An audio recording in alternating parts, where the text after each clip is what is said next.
Bienvenidos a Palabras de Noviembre, un podcast sobre escritura. Este es el programa número 44 y tenemos una entrevista con Miguel Ángel Linares y Sheila Gutiérrez.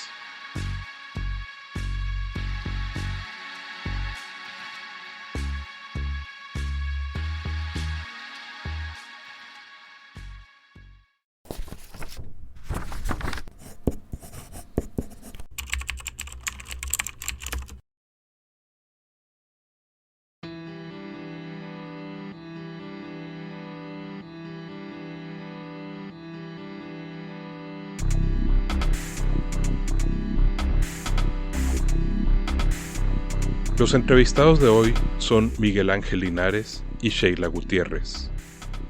Conocí el trabajo de Miguel Ángel y Sheila debido a mi afición a los podcasts de misterio, especialmente los producidos en España. Miguel Ángel y Sheila producen el programa Misterios en Viernes, en el que hablan abiertamente, sin tapujos, pero siempre con mucha profundidad sobre misterios de los más diversos. Miguel Ángel es informático para una cadena de supermercados y Sheila es educadora infantil.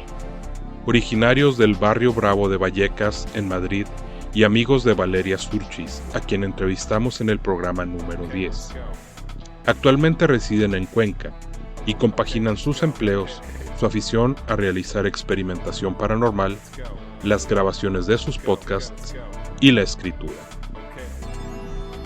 Miguel Ángel y Sheila han publicado Buscando el Miedo, los 30 lugares más misteriosos de España, de 2017 por Editorial Caudal.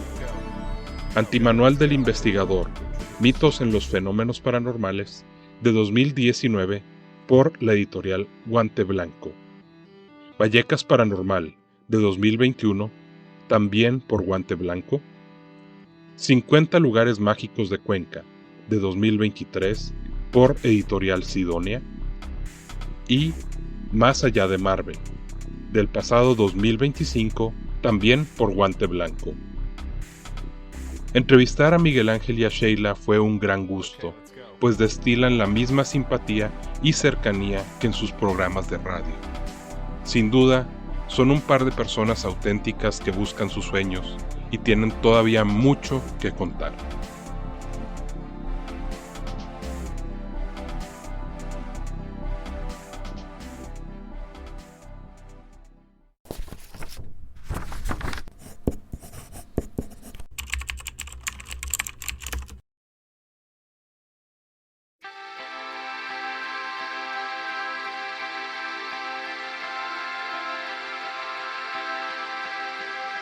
¿A qué edad empezaste a leer? Venga, pues empiezo yo. Obligados, ¿no? Tendríamos que decirnos la palabra, obligados. Miguel. Venga, empiezo yo. Yo soy lector de cómics antes que lector de libros. Entonces yo leo cómics desde que tengo uso de razón. Con 10, 11 años mi padre me compraba unos cómics que se llamaban Don Mickey, que eran aventuras del Pato Donald, de Mickey, y me los iba trayendo y poco a poco di el salto, gracias a un compañero, a los cómics Marvel. Y a raíz de ahí, pues he comprado, tengo muchísimos cómics, y hubo un momento en que me trasladé de donde estudiaba a otro lugar y tenía que coger autobús. Entonces, claro, un cómic en el autobús, pues a lo mejor tardaba como 25 minutos, pues se me hacía corto. Y claro, si tenía 5 o 6 por leer, me los leía en un viaje. Entonces empecé a leer libros. Y justo en la estación donde me bajaba, había un libro de Stephen King, que siempre había visto Stephen King por muchos sitios, y cogí ese libro, que fue El Pasillo de la Muerte, que es la famosa película de la Milla Verde, y a raíz de ahí pues ya empecé a leer libros, a devorarlos, y hasta el día de hoy no he parado. Así que cómics con unos 10 años y libros a partir de los 14 más o menos.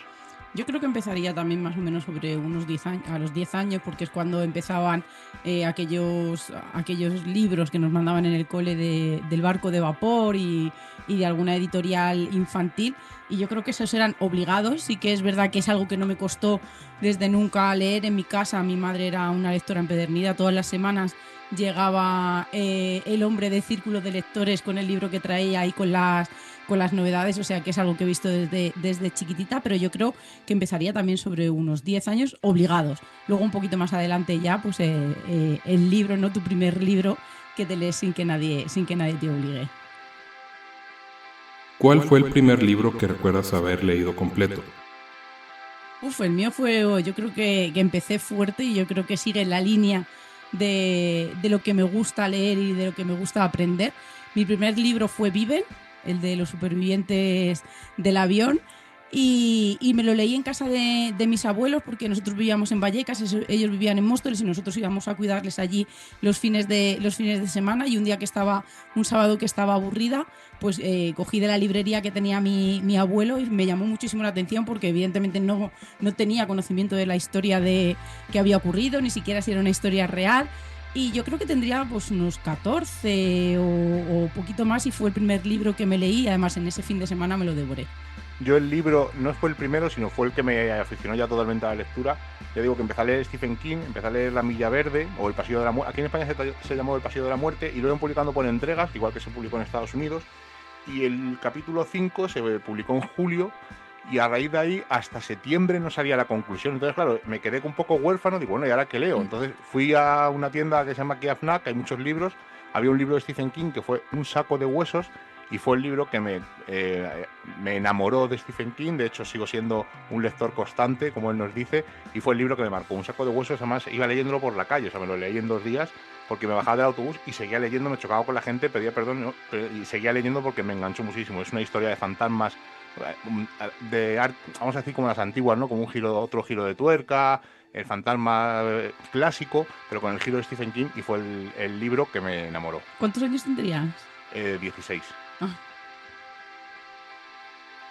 Empezar tan chico con Stephen King, fuerte. Yo a King lo empecé a leer. Mi papá tenía por ahí, creo que tenía Misery, pero nunca lo agarré. El que me llamó la atención, pero yo ya estaba en la universidad, fue Carrie, y lo disfruté muchísimo. Yo empecé, ya digo, Un saco de huesos y, bueno, La Milla Verde o El Pasillo de la Muerte, y a raíz de ahí, pues cogí todos. De hecho, hubo un par de veranos, que me leí todo lo que había de Stephen King y ya tenía que esperar a que sacara algo nuevo, pues para poder disfrutar del maestro. Pero vamos, desde ese verano, con 14, 15, 16 años, que fue cuando me leí todo de Stephen King, fue cuando ya fui probando otros escritores, fui probando otros géneros, pero al final el maestro es el maestro y fue el que me hizo encariñarme pues de la lectura y al final un poco de la escritura.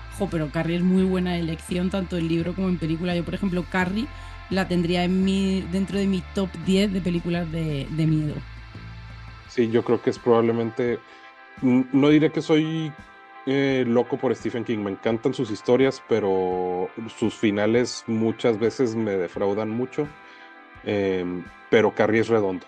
Carrie, quizás los libros del principio, tiene tiempo que no tomo alguno. Ahorita voy moderado con La Torre Oscura. Lo he leído en un espacio de, yo creo que son como unos 15 años toda la serie, y ya espero el siguiente año ya terminar el último. Pero... Es que La Torre Oscura es el King para cafeteros, como yo digo. O sea, tienes que haberte leído casi todo para leerte La Torre Oscura. De hecho, es de mis 3 libros favoritos de Stephen King, lo que es la saga completa de La Torre Oscura. Pero claro, tienes que ser muy cafetero de King. Tienes que entrar en su mundo, entrar en su juego. Pero bueno, para eso tiene muchísimos libros y al final pues cada uno disfruta pues con lo que le apetece leer de Stephen King. Ahora es cierto que a raíz del accidente King cambió por completo, sigue siendo el maestro del terror, lo ha demostrado en Después, según otros libros, pero sí juega un poco más con el thriller, la novela policíaca, la fantasía, aunque ya lo hacía antiguamente, pero no tanto, sino que en el 80, 90, el 70, 80, 90 era el rey del terror y casi todo lo que escribía pues era lo que demandaba el público al final. Ojalá y que nos haga como Benítez, que nos va a dejar 25 o 30 libros ahí en pendiente. Póstumos, sí. Yo creo que sí, ¿eh? ¿Cuál es tu libro favorito? Yo ya Un saco de huesos. Pero si quitamos a Stephen King, mi libro favorito es Alicia en el País de las Maravillas. Es un libro que releo cada 2-3 años, tanto Alicia como Alicia a través del espejo. Lo considero un solo libro.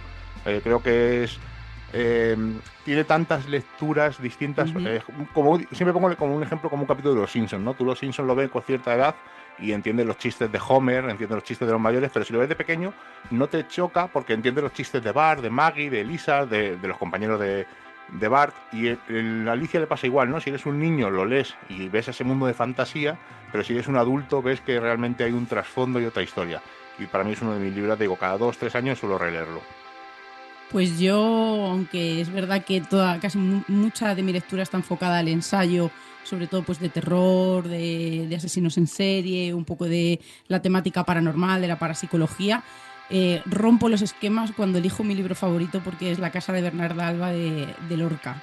Además fue un libro que ya lo leímos en el instituto y me di cuenta que iba a ser un libro que me había marcado para siempre, porque es verdad que en clase íbamos leyendo un trocito cada compañera. Yo estudié educación infantil y éramos todos chicas, y noté que algo pasaba porque me enfadaba cuando no se lo tomaban en serio mis demás compañeras. Luego es un libro que le he releído en muchas épocas diferentes de mi vida, y es un libro pues que vas entendiendo, ¿no? Pues esa lucha por la sociedad, vas entendiendo el retrato que se hace pues de la misma, los personajes, las diferentes personalidades de cada una, cómo una luchaba de una manera y otra al final, ¿no? Pues se sometía a la época en la que está retratada la obra. Y luego incluso pues he tenido el privilegio de poder ver la obra, de disfrutarla, y para mí, rompiendo ya digo mis esquemas propios, La casa de Bernarda Alba.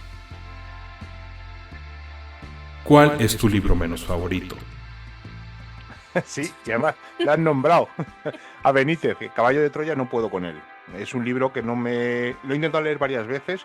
Lo empecé a leer de joven, no le pillé el rollo. Lo he intentado leer de mayor, no le he vuelto a pillar el rollo. Y ha sido el único libro que he dejado a la mitad. Caballo de Troya 1 ha sido el único. Además, tuve la suerte una vez de estar con Benítez y se lo comenté. Digo, mira, me ha pasado esto con tu libro y no puedo con él. Digo, pero bueno, en cambio otros libros me apasionan. Al fin libre, por ejemplo, o Estoy bien, me parecen libros increíbles de Benítez, y sin embargo Caballo de Troya no me ha llegado a cautivar. Entonces yo creo que es mi asignatura pendiente. Lo tengo ahí, quizás en un futuro lo intente abordar, pero de momento lo he intentado 3-4 veces y siempre lo he dejado más o menos a la mitad.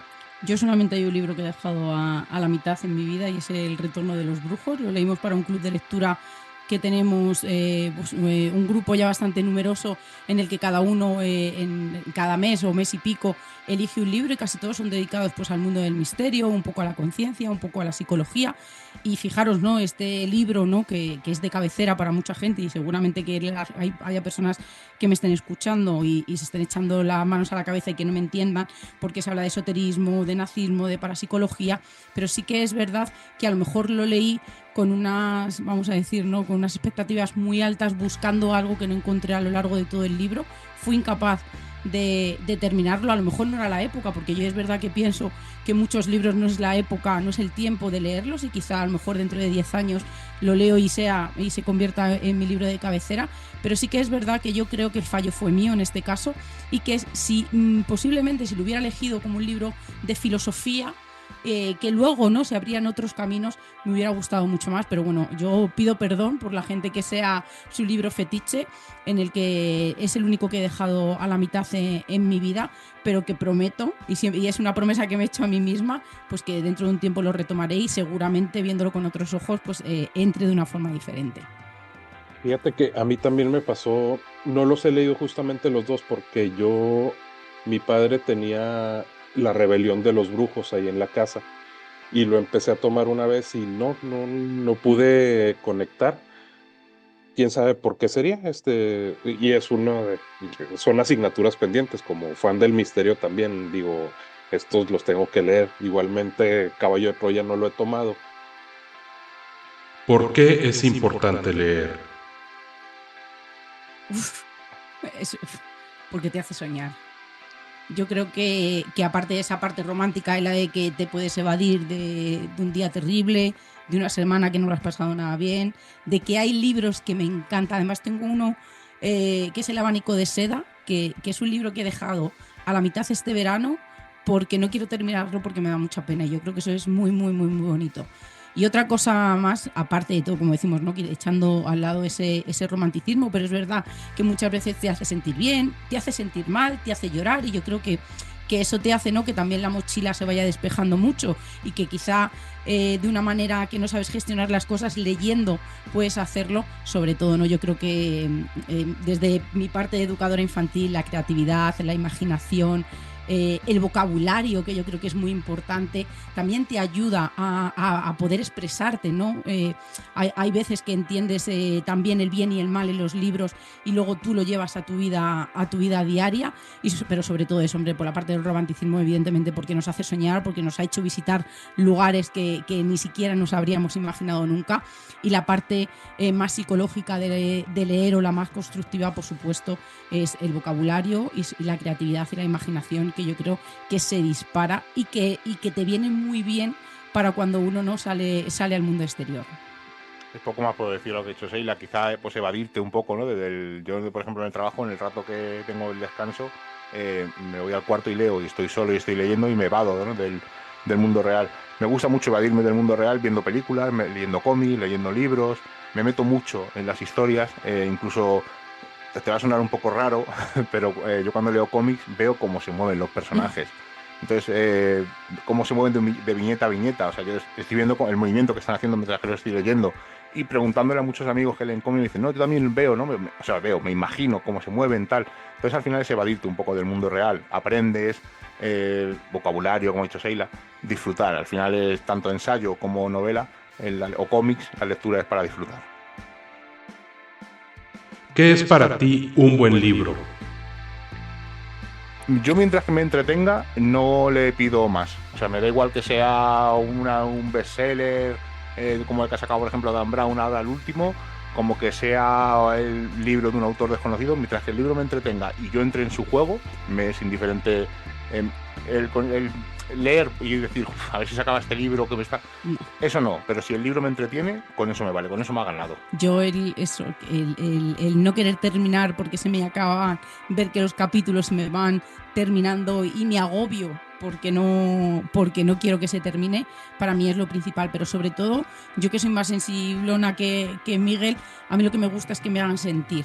Me cuesta mucho sentir terror, me cuesta mucho sentir agobio, y cuando lo siento, para mí es un buen libro. Además, a mí el libro que me hace llorar, para mí también está arriba de la pirámide, porque me resulta muy difícil, porque es verdad, yo no soy mucho de leer novela, yo soy mucho más de biografías, de ensayo. Sí que leo alguna saga que me hace disfrutar, sobre todo las novelas me hacen disfrutar, pero cuando un libro me pone los pelos de punta, o cuando me hace luego reflexionar, yo creo que pues la misión y el objetivo estaba más que cumplido. ¿Cuáles son tus autores favoritos? Bueno, aparte de Stephen King, me gusta Paul Tremblay, que también toca el terror de una manera un poco particular. Tiene libros muy buenos, libros muy malos, pero es un autor notable. Grady Hendrix, en el mundo del terror, también me parece muy interesante. Y luego en cómics, por ejemplo, para salirme un poco de libros, Chris Claremont me gusta mucho, Mark Millar, Brian Michael Bendis, casi todos están enfocados al mundo del cómic superheroico, aunque me iría al manga, pues te diría Kazuhiro Otomo, Akira Toriyama. O sea que me gusta, toco muchos palos. ¿Ves? Y yo no tengo mi autor así favorito, así que, por ejemplo, elegiría a Freud, elegiría a Lorca, porque he leído mucho sobre ellos, pero sí que es verdad que como a mí me viene bien todo lo que me llega a las manos, no soy muy fetiche a la hora de tener un autor en concreto que sea mi favorito. ¿Por qué quisiste ser escritor? ¿Cuándo empezaste a escribir? ¿Por qué escribes? No queríamos. Bueno, tampoco nos consideramos escritores, la verdad. Fue una casualidad, o sea, fue de chiripa. Además, yo trabajo en un supermercado, cara al público, y estábamos un día terminando el trabajo, quedaban pocos clientes por allí, y estaba con una compañera y estábamos charlando, y justo íbamos a entrevistar a un superviviente de los Andes. Gracias a un amigo, pues íbamos a poder entrevistar a Coche, a José Luis Inciarte, y estábamos hablando que había publicado un libro aquí en España, pero con una forma de edición un tanto particular, porque, por ejemplo, si el hombre vendía 5 libros, en vez de pagárselo, le regalaban 5 libros a él para que él los vendiera por otro lado. Entonces un señor se quedó escuchando, y cuando acabé de hablar con esa chica me dijo, oye, perdona, ¿puedo hablar un momento contigo? Digo, sí. Mira, es que soy editor, te estoy escuchando hablar y estoy sorprendido como esa forma de editar. Digo, ya, es un compañero y tal. Entonces me preguntó qué es lo que hacía, y bueno, resumiendo mucho, pues nos dio la oportunidad, tanto a Sheila como a mí, de escribir un libro de nuestras vivencias. Y en un principio, pues no sabíamos qué hacer porque no somos escritores, o sea, tampoco somos, o sea, no somos presentadores de radio, sino que hacemos el podcast o el programa de radio por afición. Entonces no sabíamos si hacerlo, si sí, si no. Bueno, y nuestras vivencias, aclarar, es porque tenemos un grupo de experimentación hace más de 22 años y el hombre lo que quería era que contáramos un poco pues, los lugares que habíamos visitado, las experiencias que habíamos tenido allí, pero es verdad que no, si... Yo siempre lo digo, que si a lo mejor hace 15 años nos hubieran dicho que a día de hoy íbamos a haber escrito 5 libros, yo hubiera dicho que no, que estaban totalmente equivocados y que era erróneo, porque ni a día de hoy no nos consideramos escritores, ni teníamos pensado. Además, siempre cuando se termina un libro se dice, bueno, por lo menos en nuestro caso, ya no más, ¿no? Porque es muy costoso, te tienes que quitar muchas horas de sueño, pues el proceso se hace largo y tedioso en algunas partes, y al final decimos ya no más, y bueno, evidentemente, como estáis comprobando, pues es una mentira, pero es verdad que no entraba dentro de... No, y además, como anécdota, deciros que el día que tuvimos la primera reunión con la editorial, cuando salimos, Miguel y yo nos apoyamos en un coche y dijimos, ¿qué ha pasado? ¿De verdad vamos a escribir un libro? Entonces, yo creo que fue algo también mágico. ¿Por qué es importante escribir? ¿Qué te inspira a escribir?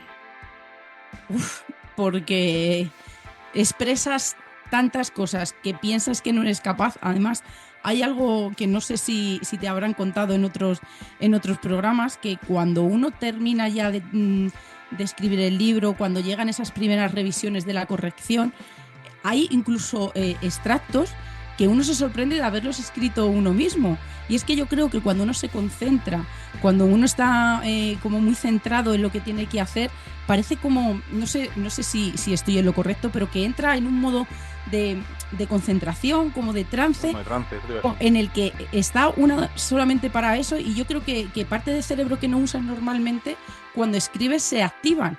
Por eso yo creo que muchas veces no ves reflejado que dices, he sido yo capaz de escribir esto. Y para mí es una de las cosas más sorprendentes que he descubierto cuando empezamos a escribir. Iba a decir yo exactamente lo mismo, porque además lo he preguntado con algunos compañeros que también son escritores. Digo, oye, cuando escribís, ¿os pasa luego que al leerlo dice, ostras, esto lo he escrito yo? Dice, sí, es cierto, le pasa a varios, ¿no? Y debe ser que es lo que dice Sheila, como que entras en un estado de trance, en un momento, o que las musas vienen y te ayudan. De esa concentración especial. Escribes de tal manera, vas plasmando todo lo que quieres escribir y dices tú, ostras, está bien escrito. O sea, yo hay veces que me digo, pues esto lo he escrito yo, está bien escrito. Y es verdad que a veces es una manera de explotar, que en este caso lo haces escribiendo, ¿no? Que a veces no eres capaz de expresar con palabras. ¿Qué género o géneros escribes? Ensayo. Sí, nos hemos centrado en ensayo. Es cierto que hace tiempo yo escribí un relato para un concurso. Sheila ha escrito algún microrelato también.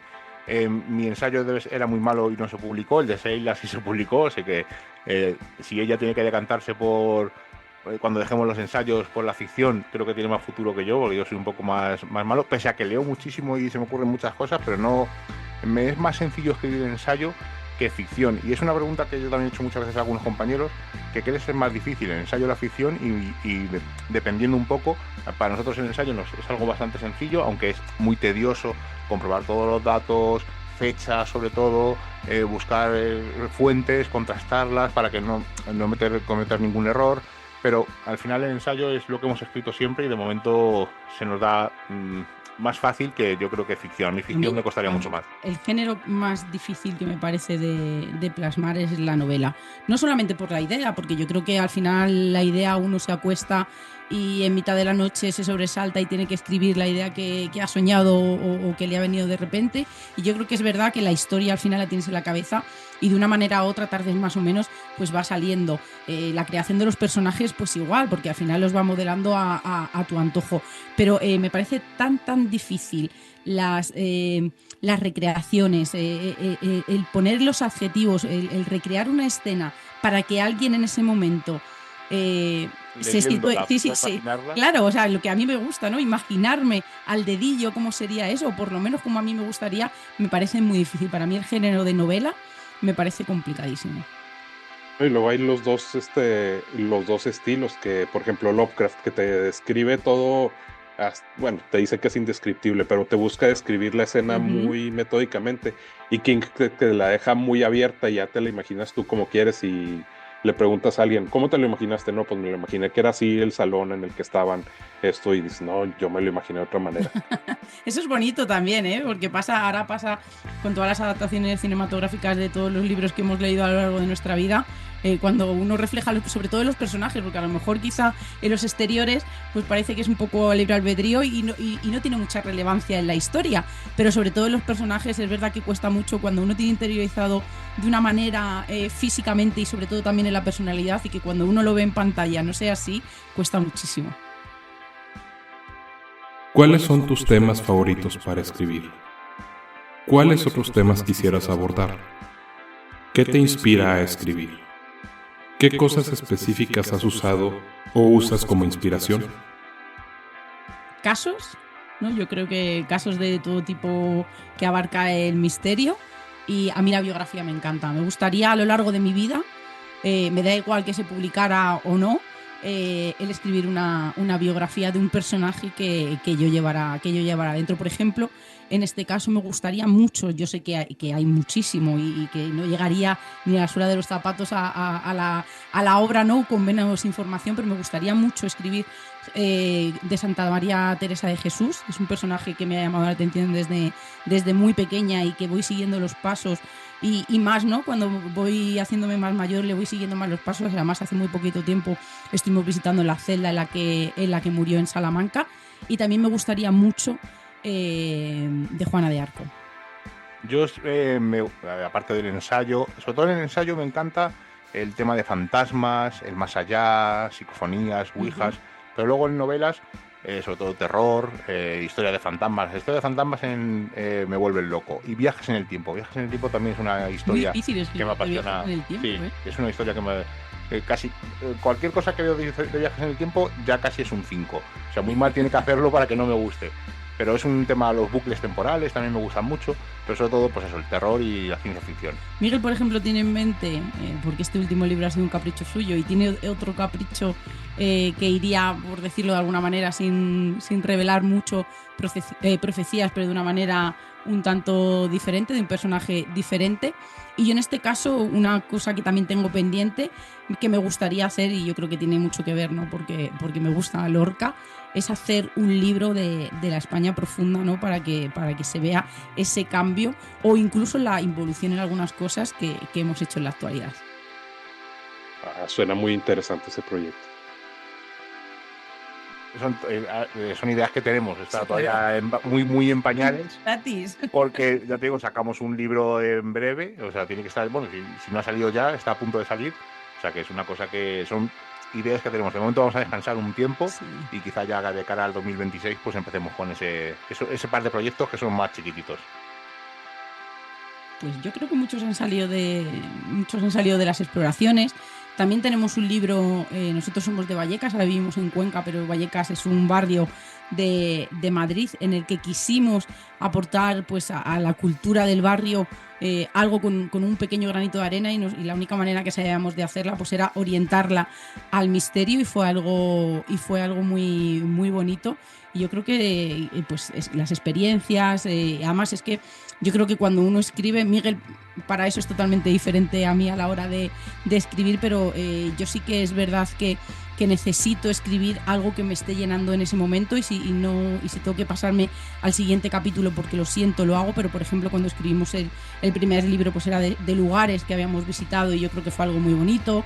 Otro hicimos como un antimanual del investigador, pues contando todas nuestras experiencias y cómo habíamos aprendido y todos los errores que se cometen al principio, que luego tienes que ir, ¿no?, pues aprendiendo a poner la palabra posible ante todos los resultados que creíamos que teníamos. Escribimos el de Vallecas, que fue algo maravilloso, el que nos hizo pues llevarnos a la edad de cuando éramos pequeños, que nos sentábamos en el bordillo en el barrio, ¿no?, jugando en la calle con nuestros amigos. Y el último que escribimos, bueno, el penúltimo, fue 50 lugares mágicos de Cuenca y fue algo muy bonito porque no llevamos mucho tiempo aquí, pero sí que es verdad que también queríamos agradecer a la gente de este nuevo lugar, de nuestro nuevo asentamiento, ¿no? Que nos había abrazado de una manera muy especial y también pues lo hicimos rescatando unos lugares que nos habían llamado la atención. Claro, es que a la hora de escribir, pues te inspiras en lo que tú eres, al final, en lo que tú lees, en el lugar donde vives, en las películas que has visto, en las inquietudes que tienes. Entonces, claro, todo lo que hemos escrito está relacionado con el misterio Nuestra porque vida. al final nuestra forma de vida, aunque luego tenemos otro tipo de aficiones, como puede ser el cine, los cómics, nos gusta viajar, pero al final yo creo que la inspiración te viene pues de tu día a día, ¿no? De tu forma de ser. Habrá gente que, por ejemplo, a mí, por ejemplo, el fútbol no me gusta, entonces nunca me atrevería a escribir sobre fútbol, porque es un tema que no controlo. O, por ejemplo, coches. Los coches no me llaman la atención, entonces no me atrevería a escribir sobre eso. Entonces, al final, yo creo que la inspiración es un poco pues lo que te gusta, lo que te apasiona. ¿Cuáles son los autores que te influenciaron para escribir? En el ensayo, evidentemente, como todo lo que hemos escrito es ensayo, es difícil, ¿no?, que te influya algún autor. En la forma de escribir me quiero referir. Evidentemente, pues por ejemplo, David Cuevas, Manuel Carballal, Javier Arries, Óscar Fábrega, son autores muy metódicos, que escriben todo contrastado con fuentes, y hemos aprendido mucho de ellos, hablando con ellos, leyendo sus libros, y al final es un poco lo que te puedes... Pero claro, el ensayo no es como la novela, que te puede inspirar o te puede llamar la atención. Cada libro es un mundo, y sobre todo en el ensayo, o a lo mejor unos son de recuperación de casos, otros a lo mejor, pues como por ejemplo el de Arries, de vampiros, está centrado en ese tema. Entonces al final es un poco... Es difícil inspirarte en ellos, pero sí reflejarte en ellos a la hora de hacer un buen trabajo como lo que hacen ellos. Y el libro de casos, a lo mejor, pues quizá Moody o Charles Ford, ¿no?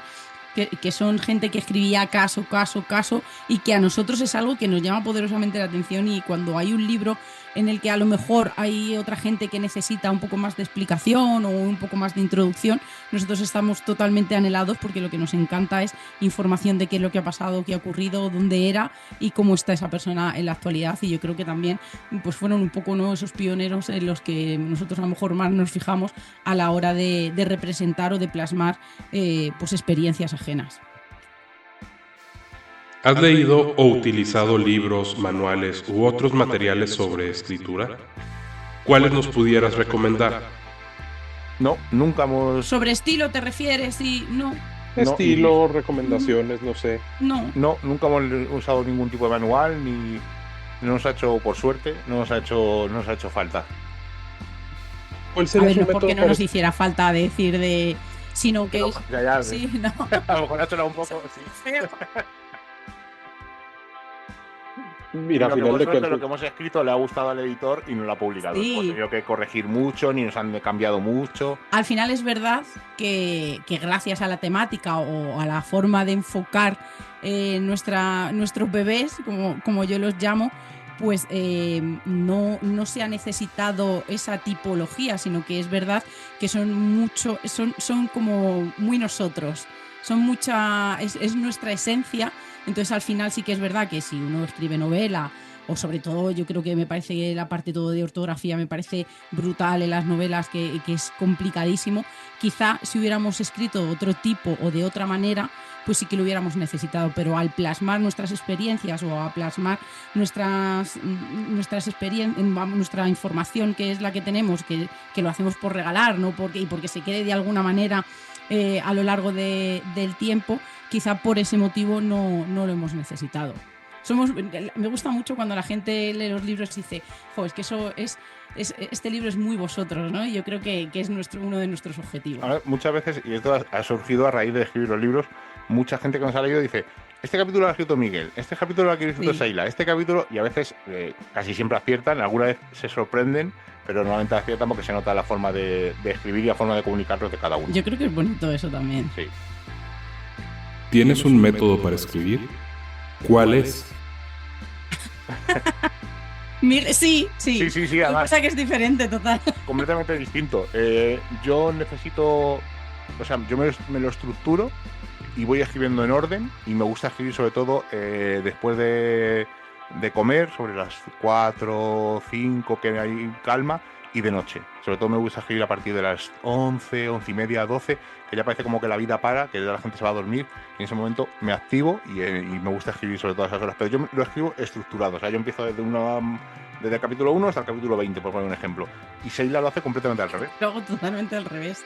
Además, es verdad que yo estructuramos el libro, por supuesto, nos repartimos los capítulos y yo necesito escribir el que siento. No puedo escribir uno que ese día no me apetezca, porque a Miguel le da igual, no es que no le apetezca, pero bueno, le parece más tedioso. Bueno, y él piensa al revés que yo, bueno, pues venga, ya lo hago y me lo quito del medio. Y yo digo, es que no puedo, en eso somos totalmente diferentes. Y en los horarios también, yo no soy nada nocturna, yo soy de siesta, o sea, fijas, todo al contrario que Miguel, y yo por la mañana, sobre todo por la mañana y por la tarde a media tarde es cuando más activa estoy. Sí que es verdad que por la noche, pero me ha pasado desde siempre, desde que he estudiado, yo nunca me he podido tirar toda la noche estudiando ni acostarme a las 4 o las 5 de la mañana porque no me valía absolutamente de nada. Yo necesito dormir para procesar, es mi momento donde yo ordeno y donde yo más claro al despertar lo tengo, y cuando escribo también me pasa, necesito soñar, recapacitar o como decimos, no procesar el principio de ese capítulo, y ese día estoy deseando abrir el ordenador para poder escribirlo. ¿Escuchas música al escribir? ¿De qué tipo? No. Además, no voy a decir que me distrae la música, pero me hace como desacelerar. Entonces prefiero no tener música, nada más que estar yo, el ordenador, los libros pues tengo que estar, que tengo que consultar algo, internet pues tengo que consultar. De hecho el móvil lo quito, o sea, lo aparto, y ya cuando pasan un par de horas o el tiempo que haya pasado, pues ya me dejo de escribir. Pero si no pongo música, no hago, yo sí, o me desacelera. Yo música no, porque es verdad que yo soy muy caturrona y soy muy bailonga, y la música me desconcentra, da igual lo que sea porque me gusta absolutamente todo, pero sí que necesito un ruido de fondo. Pero me ha pasado siempre cuando he estudiado, he sido incapaz de estudiar en una biblioteca, y en casa necesito de fondo, me pongo las noticias, me pongo algo que yo escuche un poquito de fondo. Sí que necesito algo de ruido, como digo, como si fuera un soporte, ¿no? Una plataforma, para que el silencio no retumbe demasiado. Pero música no, porque sé que me iba a desconcentrar, ya os lo digo, al segundo. Además, es algo que yo necesito, que todo lo de mi alrededor esté colocado.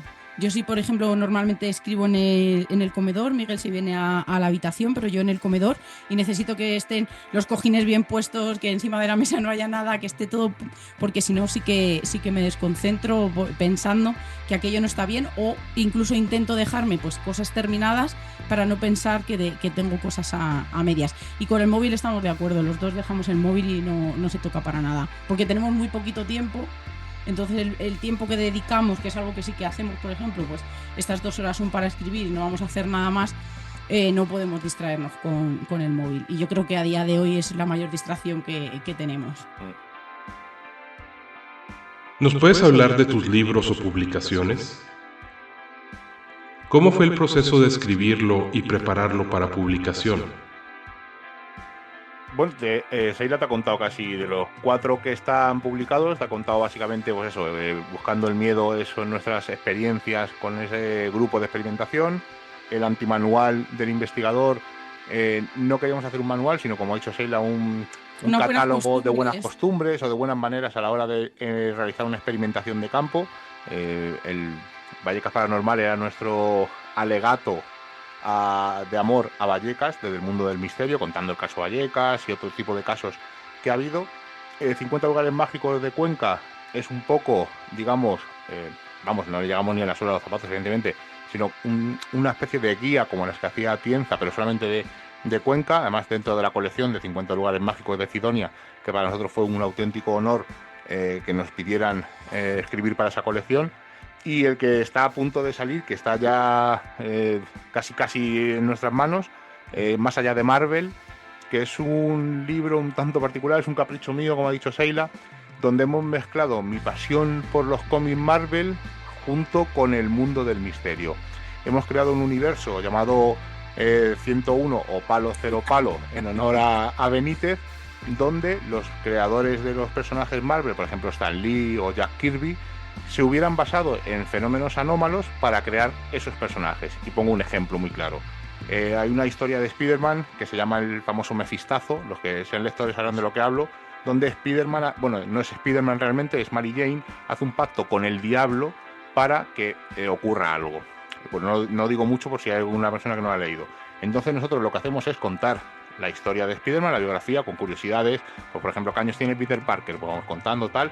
Y Sheila cuenta esa inspiración en el mundo real. Por ejemplo, si hemos hablado de un pacto con el diablo, si realmente ha habido pactos con el diablo en el mundo real o no los ha habido.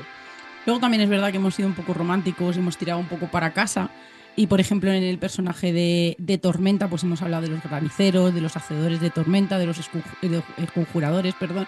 Entonces yo creo que también hemos hablado de anomalías o rarezas en la naturaleza, que como por ejemplo muchos de ellos tienen el poder de regeneración, o esa telaraña de Spider-Man con unas cualidades especiales que también podemos encontrar en algunas arañas en la naturaleza. Entonces yo creo que ha sido un poco, ¿no?, un compendio de cosas y un cóctel en el que también metemos mitología, que no quería que se me olvidara.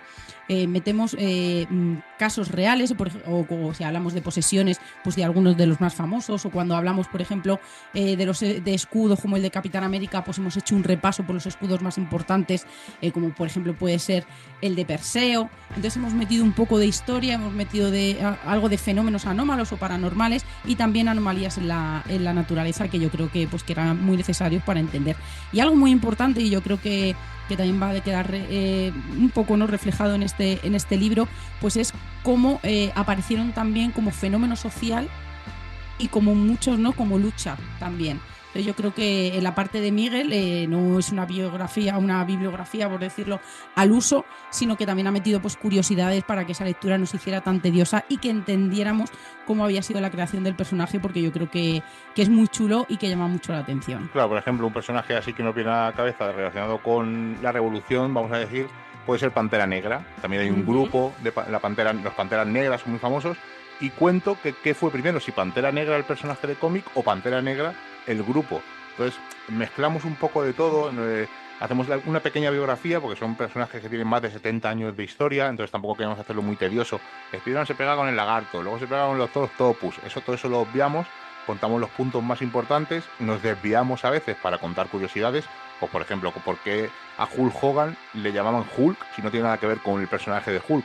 Pero pues contamos ese tipo de curiosidades y esa parte relacionada con el misterio, y además lo mezclamos con las películas del universo Marvel y las diferencias que hay entre la versión fílmica y la versión del cómic. Es un poco un cubo de Rubik, lo hemos encajado de tal manera que cuadre todo. Las personas que lo han leído nos han dicho que es algo bastante curioso, que el enfoque es muy original, que no se hace pesado, que es lo que pediremos sobre todo mi parte, que yo creo que es la más tediosa, porque la parte del misterio es más llevadera, claro. Pero no quería que la parte de la biografía fuera muy tediosa, entonces pues eso, contamos las curiosidades como ha hecho Sheila, los tipos de escudos que ha tenido el Capitán América, el Thor mitológico si se parece al Thor de los cómics. Bueno, son casi 30 personajes y se nos ha salido un bebé un poco grande.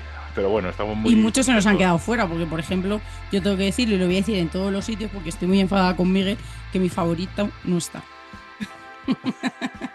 Pero por tema de que no cabían más personajes ya. Pues qué interesante que siguen mucho esta filosofía de...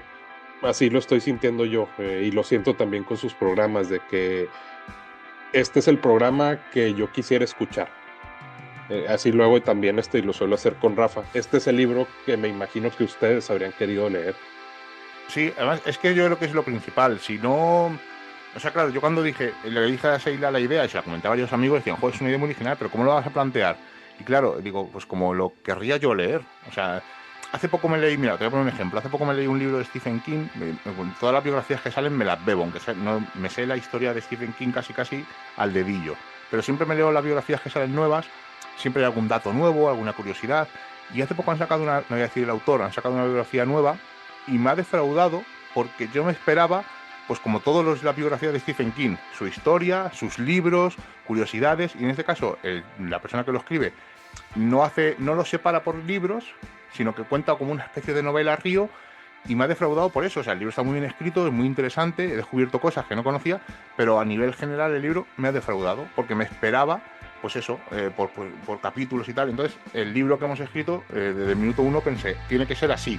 No, porque es la única forma de guiar todo y unir todo. Y fue complicado, porque incluso ya habiendo escrito partes de capítulos, lo tirábamos abajo porque claro, no queríamos que fuera una enciclopedia, porque eso ya existe. Entonces es verdad que al final encontramos con la fórmula de cómo plasmar y conocer al personaje primero y luego la inspiración, pero sí que yo creo que ha sido lo más complicado de todo el libro, llegar a la fórmula que queríamos para que no se hiciera pesada, incluso para que nosotros pudiéramos disfrutar a la hora de escribir, que yo creo que para mí es lo más importante. Yo entiendo que hay mucha gente que se gana la vida escribiendo y que al final es su modo de vida, pero nosotros tenemos la suerte de que podemos disfrutarlo de otra manera diferente, y para mí es el objetivo principal. Si hay en un libro que escriba en el que no llore, no me ría o no sienta otras cosas, creo que no dejaría, ¿no?, de escribir, porque yo creo que lo bonito es eso, ¿no?, el sentir cuando uno escribe. ¿Cómo fue el proceso de escribirlo y prepararlo para publicación? Salvo este último libro que no teníamos editor, siempre nos los han pedido. Hemos tenido la suerte de que siempre nos han pedido el libro, bien sea por una cosa o por otra.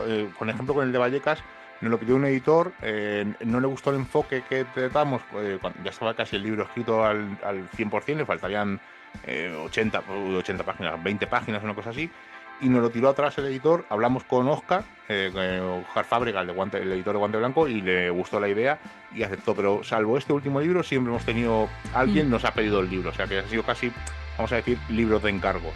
Es que el problema que tuvimos es que se quería politizar un poco con Vallecas, ¿no?, que tenemos la fama de ser un barrio rebelde, y es verdad, yo lo digo, que nosotros hemos nacido del barrio, que somos un barrio obrero, luchador, humilde, pero yo no quería que se politizara, porque lo que queríamos era aportar nuestro granito de arena desde el misterio. Y es verdad que en este libro luego también salió otra editorial más y ya dijimos que no, que habíamos firmado el contrato, pero como dice Miguel, menos este último, la verdad que hemos tenido la suerte de que han sido peticiones y que nos han dado, tengo que decirlo, mucha manga ancha para hacer lo que quisiéramos, y yo creo que eso también es muy importante, el no tener censura a la hora de publicar. ¿Y con Guante Blanco cómo se lleva el proceso? Yo creo que es como con todas las editoriales. Nosotros hemos trabajado con 3 editoriales y con todas hemos tenido el mismo proceso. Nosotros escribimos el libro, lo corregimos nosotros, le echamos un ojo, lo enviamos a la editorial hace una corrección, nos lo envía a las galeradas, revisamos lo que nos han corregido. El proceso es hasta que estamos de acuerdo, tanto la editorial como nosotros, en que está bien el libro, que se puede ya a publicar. Te lo maquetan y poco más. Es que no hemos tenido mucho problema con Guante Blanco de que el chico que hace las portadas, Octavio, es un genio y podría poner un montón de adjetivos delante con palabrotas incluidas, en el que es un verdadero genio y en el que uno le da una idea y él saca algo maravilloso que ni siquiera se hubiera imaginado. Lo ha hecho con otros libros, pero sobre todo con esta portada ya la podréis disfrutar de verdad, porque es una auténtica maravilla. Pero yo creo que los procesos al final son como un poco todos, ¿no?, como un poco repetitivos. Yo creo que al final también lleva un orden que no se puede alterar. Y después de las correcciones, pues ya viene lo más interesante y lo más bonito, es cuando te llega, por supuesto, la caja a tu casa y la abres y está ahí tu bebé. ¿Qué piensas de la autopublicación? No, yo creo que es algo maravilloso. Creo que es una plataforma que ha dado voz a gente que se ha animado a escribir, que de otra manera no lo hubiera hecho. Yo creo que está a la orden del día. Además, incluso creo que es mucho más difícil, porque luego uno se tiene que buscar la vida, entenderme entre comillas, ¿no?, pues a la hora de las presentaciones, que tienes que llevar tú tus libros, no hay una librería que te los pueda facilitar. Luego pues la distribución en general, o sea que yo creo que autopublicar incluso es mucho más difícil, porque la maquetación también es muy complicada. Nosotros tenemos un amigo que tiene muchos libros y es verdad que le cogió como el truquillo a la maquetación, pero a mí me parece algo complicadísimo, en el que le salen perfectos y yo estoy segura que no sería capaz de sacarlos, pero a mí me parece me parece muy correcto. Me parece que incluso deberían entrar también y abrir un poco la mente y entrar en premios, ¿no? Y en algunas valoraciones en el que ese prejuicio de ser autopublicado se eliminara solamente, ¿no? Por el esfuerzo que hace uno para que se conozca su obra. Y yo creo que a mí es una opción que me parece correctísima. Y hay que decir que es verdad que nosotros no hemos pagado ningún libro, porque como estábamos diciendo, es algo que nos han pedido, pero la gente tiene que saber que escribir vale dinero, publicar vale dinero, que te corrijan la obra vale dinero. Entonces, y luego el ir a las presentaciones, buscártelas, eso también vale dinero, porque ahí si yo me voy a Bilbao, pues me toque el dormir, el comer, entonces, el viaje. claro, el viaje. Entonces yo creo que eso también hay que ponerlo como un poco encima de la mesa, porque es verdad que nosotros hemos tenido mucha suerte en ese caso, pero no sé en qué precios, os lo digo, lo desconozco, se varían, ¿no? Una publicación de un tipo de libro u otro, pero quizá no todo el mundo tenga la opción de poder pagar para que le revisen o poder pagar para que le publiquen. ¿Nos puedes compartir tus redes sociales o forma de contacto? Bueno, pues eso me toca a mí. Eso, Miguel. Sí, porque a Sheila no le...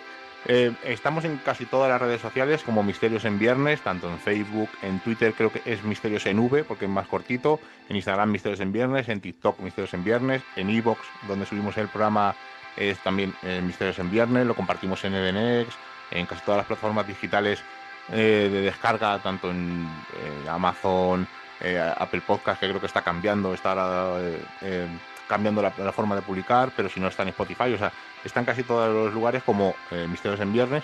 Y si queréis ver la otra faceta, que es un poco más desconocida, la de exploradores con el grupo de experimentación paranormal, deberían buscar Exploradores del Misterio, tanto en Facebook como en Instagram, donde también ahí pues subimos fotos de exploraciones. No hacemos exploraciones en directo, no hacemos investigaciones en directo, sino que mostramos pues los resultados o los lugares donde hemos ido, pero luego a posteriori, no lo hacemos en el momento. Hacemos distintas pruebas, distintas experimentaciones y luego en casa las analizamos, y una vez pasado el tiempo después del análisis, que puede ser un mes, 2 meses o el tiempo que necesitemos, pues ya publicamos los resultados. Y luego nuestro Facebook personales, Miguel Ángel Linares y Sheila Gutiérrez, y ya está. Yo es que soy muy analógica y eso se lo dejo al secretario de la familia. ¿Algún mensaje que tengas para quienes desean empezar a escribir? Que lo hagan, que no les importe lo que van a vender o hasta dónde van a llegar. Yo creo que escribir es algo muy bonito, lo hemos dicho antes, ¿no? Por un montón de razones, por decenas de ellas, pero sobre todo, ¿no? Por la experiencia, por lo que se aprende, por la gente que luego conoces. Es muy complicado hacer una presentación, siempre se tiene vértigo cuando estás detrás, ¿no? Así delante, ¿no? De tanta gente, pero yo creo que es algo muy bonito. Nosotros hemos conocido a un montón de gente en las presentaciones. Yo creo que es una experiencia única donde la gente, ¿no? Se ve esa empatía que se tiene, ¿no? Y esa vamos a decir, ¿no? Esa entrega del agradecimiento. Algo que a mí me emociona muchísimo es cuando están tus amigos, cuando está tu familia, ¿no? Que te miran orgullosos. Yo creo que merece la pena. Por suerte, yo siempre lo digo, estamos muy agradecidos que siempre que hacemos algún tipo de presentación, algún tipo de evento, algún tipo de locura que se nos ocurre, siempre nos apoya muchísima gente y siempre hay mucha gente allí con nosotros. Entonces, no tenemos palabras para el agradecimiento a todo el mundo que va a vernos o que nos apoya por redes o cualquier cosa. Y siempre digo que si tú tienes una idea, nosotros empezamos en el mundo de la experimentación paranormal viendo buscadores de fantasmas, hasta que un día dijimos, si esta gente lo hace ahí, ¿por qué no vamos a ver qué es lo que realmente ocurre? Y nos cambió el chip.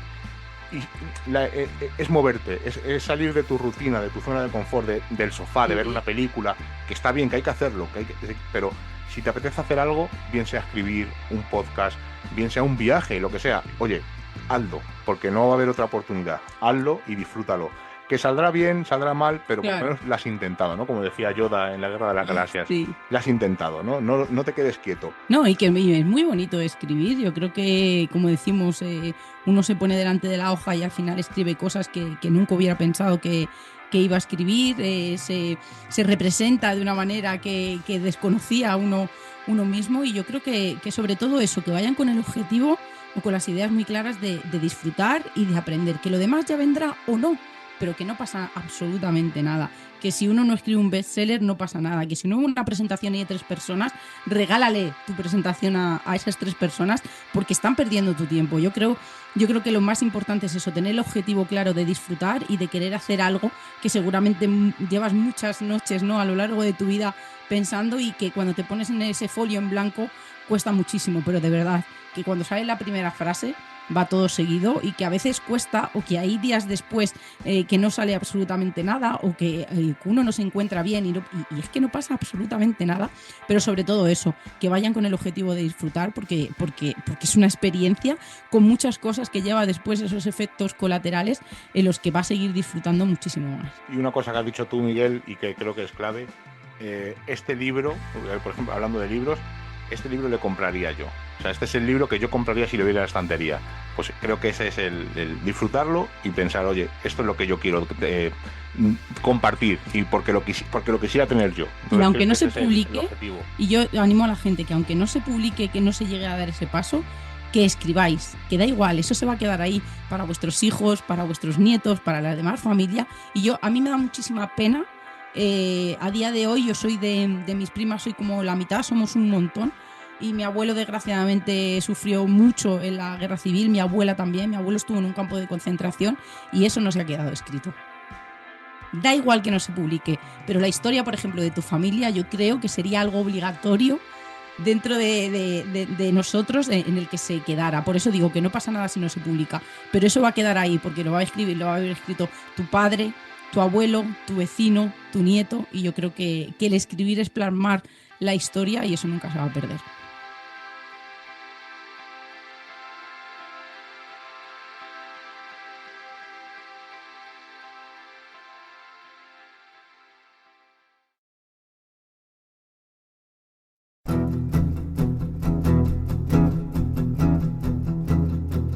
Palabras de Noviembre está disponible gracias a iVoox y también se encuentra en Spotify y en YouTube.